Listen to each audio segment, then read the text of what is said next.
Good morning, everyone.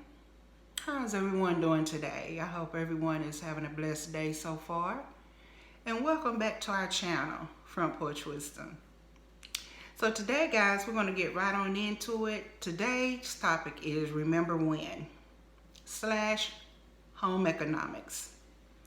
How many of you remember home economics? Did you have to take home economics when you were coming up through school? I know I did, and I really enjoyed having to take home economics. And I think, I won't say I think, I know, home ec really helped me a lot today, being a wife and a mother. Home ec was such a fun class, but to me it just wasn't long enough. The class wasn't. But home ec, I remember sewing in home ec, and I remember baking. Those are the two things I think that I remember doing when I had to take that course. And I'll never forget, we had a project that we had to do. We had to go and purchase some fabric, and we had to make something from that fabric. And then once we finished the project, we had to model our project in front of the whole school in the gym. And so, me of all people, I don't know what I was thinking, but I went and bought peach material fabric, real thin peach material. And I decided to make a pair of pants or slacks, and I had some fabric left over, and so I thought, well, I'm not going to waste it, so, what can I do with the leftover fabric? And so I decided to make a purse or a bag. And this bag was a handbag that's today known as a crossbody bag. Back then, it wasn't called that. So I know nobody's going to give me no royalties for that. But anyway, it was a crossbody bag, a long bag that hangs down from your shoulders all the way down to your waist. And so, we got graded for that. Not so much to the point of the fit or anything like that. I think we really just got the grade basically just to see if we were going to stick with it, be committed, and follow through with the project and things like that. Not really, keeping it or anything like that. And maybe some of the other girls that were in my class kept theirs, but I know mine was coming apart at the seams right when I was trying to model my pants. So it was so embarrassing. But anyway, I got the grade. Just know I got the grade. But anyway, it was so much fun taking home ec, and the baking part, the cooking part of home ec was we baked cookies a lot. And so I don't recall making any kind of meals or anything like that, but we did do a lot of baking cookies a lot. And so, we would have our written book stuff that we would do, in the classroom. And then when we had downtime, we would bake cookies, and we would, just kind of test everybody else's different kinds of cookies, sugar cookie, oatmeal cookies, chocolate chip cookies. And it really just kind of taught us, the simple basic things about how to operate a stove, how long you let the cookies bake, how you make the cookie batter and things like that, and nowadays we might just think, that's simple, that's easy. But you have to think, for me back in the day, I was 13, 14, 15 maybe, I didn't know how to cook. I didn't know how to bake. And so that helped me a lot. And needless to say, that I even have an interest in wanting to learn how to do those things until I started, thinking, okay, I'll try this course. I'll take it and see what it's about. And, if I don't like it, I can always switch and take another course in something else or whatever. But guys, I remember when I was coming up, we had cosmetology, we had home economics, we had driver's education, we had commercial foods, we had auto mechanic, and we had, I think I said driver's education. But guys, we had so many different things growing up that it was fun to be able to take those kind of courses back in the day. I know that's probably how a lot of my friends even got into the hair business, was that they offered those kind of courses in school. and you got graded on them, of course, but these were real live customers that would come in to the school and have services done, for them. And so understanding that we were students, and that, it's not going to be like your car dealership, or it's not going to be like a Ross the Boss or nothing like that, that these are kids just learning how to become better at whatever they do. And these people trusted us, and they understood it, and they still came. They still let us do their hair. We still cooked commercial foods. We prepared meals back in the back. We had a full kitchen with a table, a hot steam table. We had a big old freezer in the back that stored all of our foods, and we prepared it by hand, homemade food. And so that just kind of helped us to learn how to even take that out into restaurants. If you was a server or a waitress, we waited on the teachers in the classroom. Half part of it was a classroom with tables, but when it came lunchtime, the teachers would come in there for lunch and eat. And then days that they didn't, we were doing our work on those tables. And then in the back was an actual table where all the food was lined up and kept hot. So I miss that. I really hate that they don't have that thing, because those things were so special to me. I mean, I didn't take it for granted. I enjoyed every single day that I participated in those types of classes. Now, to say English, math, and all the other ones, maybe not so much, but yes, I did pass them, and I did have to go through those classes. But those that I named were like more of my favorite classes. They were more fun to be with, because I think they were more hands-on kind of classes. And so that's what I really enjoyed about those types of classes the most, was that I got to interact with people. I got to talk to the teachers. I got to talk to my friends, and we got to share about the things that we didn't like or did like about the courses, and just things like that, instead of just sitting up in a class and have to sit and listen to the teacher talk, and you writing down notes or you reading or whatever. You got to interact with those other kind of courses. But I don't think that any of those types of courses are in our school systems today. I think they've been out long ago.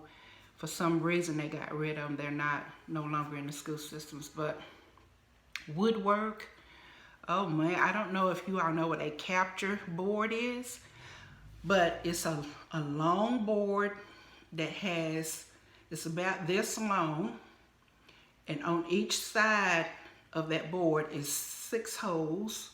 6 holes on one side, 6 holes on another, and down at the end of that board is one big octagon hole, and you fill them up with marbles, each hole with so many marbles. And we played games with that, and my God, I mean, there was guys in woodwork that was making those boards for free. I mean, heavy boards. I mean, they not like heavy, but they wasn't no thin board. They were a decent heavy sized board that you could pick up and carry with you, and put marbles in there, and you could play this game called Capture Pickup. And you found them at a lot of recreational centers where a lot of the kids played that game. These things were done for free back in the day when I was coming up. This was just giving us and other kids opportunities to use their skills and learn how to do things, And they were good at it. And like I said, auto mechanic, working on people's cars and things like that.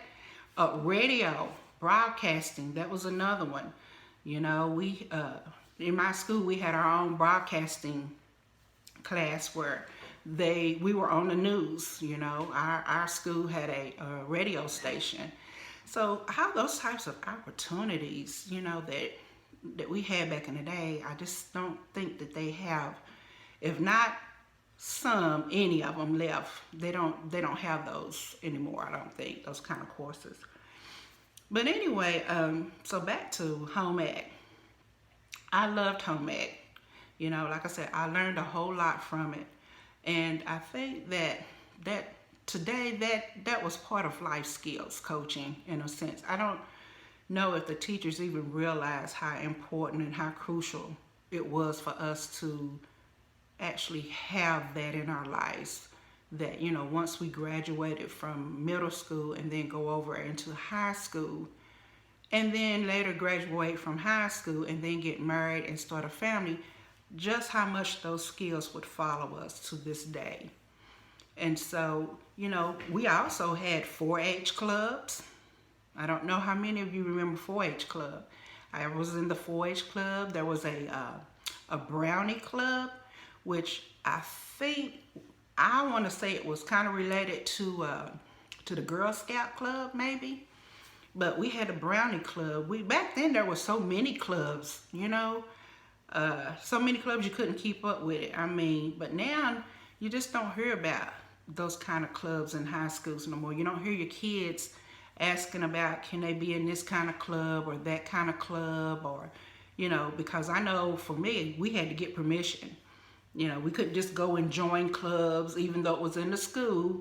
We still couldn't join anything because, for one, there were fees sometimes to join, and you needed to buy things, you know, in that club. You had to have certain things.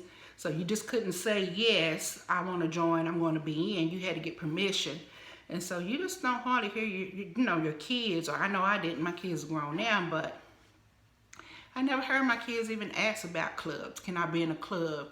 I need this amount of money for fees for this or fees for that.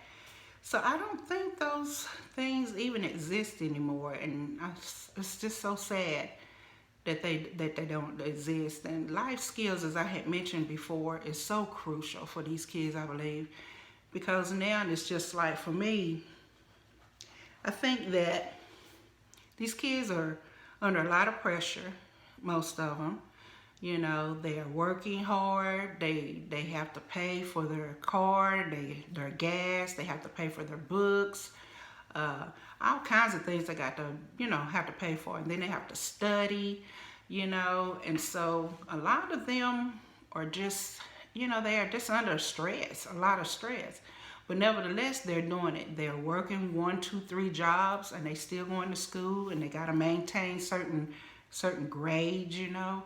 And so, you know, to have had those types of courses could have possibly eased that transition for some of our millennials today, what they're going through. But I hear a lot of our kids talk about how hard it is, but, you know, they don't have a lot of time, free time. They always studying. They got to do this. They got to study for that test. They got to pass this quiz.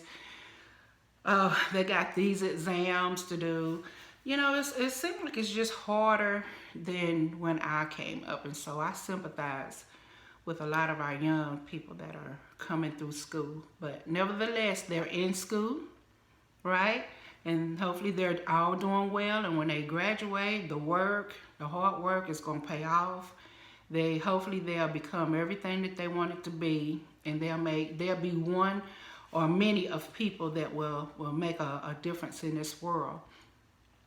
But I just wanted to stop by and talk about home ec for a while, because that's a name that I hadn't heard in a long time. But I do really believe that home ec should be back in the school system, along with a lot of the other ones that I named: cosmetology, commercial foods, woodwork, auto mechanic, you know, broadcasting. All those things I think should be put back in the school system for our kids' sake, for our grandkids that's coming up, for our nieces, our nephews, whoever it may be, our little cousins, whoever it may be.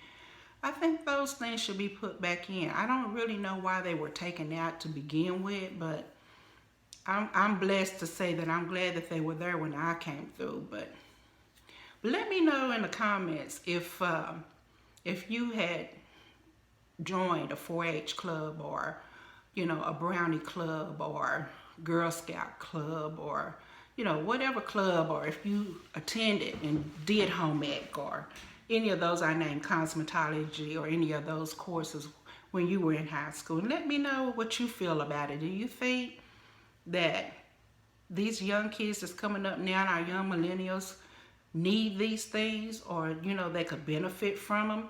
You know, it will help them in a long way in life. But anyway, I just wanted to stop by today and say hello to everyone. I hope again that everybody is doing wonderful and having a blessed day and staying warm out there.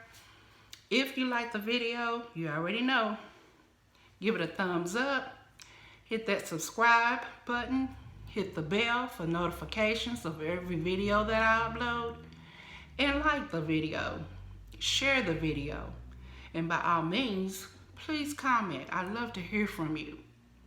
So until next time, you already know what time it is. I'll see you on the porch. Bye-bye.